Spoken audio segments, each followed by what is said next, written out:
ఇదొక దాంట్లో వేసుకోవాలి.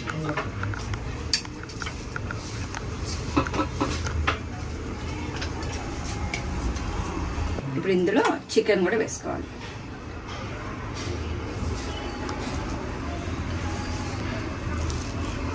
చికెన్ కూడా వేసుకోవాలి. ఇది కూడా కచ్చా పచ్చా మిక్సీలో రుబ్బుకోవాలి. ఇప్పుడు కచ్చా పచ్చా రుబ్బిన చికెన్, ఇది కొంచెం బరుకు ఉండాలి, పీసెస్ ఉండాలి. అప్పుడు నోటికి పంటికి తగిలితే టేస్ట్ ఉంటుంది. ఈ చికెన్ ఇలా వేసుకోవాలి. ఇందులో ఇప్పుడు సాల్ట్ వేసుకోవాలి, ఉల్లిపాయలు వేసుకోవాలి. ఇలా కొంచెము విడివిడిగా చేసుకొని ఉల్లిపాయలు వేసుకోవాలి. తర్వాత కరివేపాకు వేసుకోవాలి. ఇది కొద్దిగా సాజీ వేస్తాను.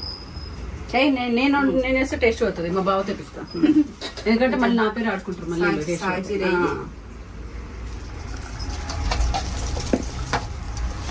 ఇంకొద్దిగా వేస్తున్నా వీళ్ళగా కన్జేస్ అనుకుంటా.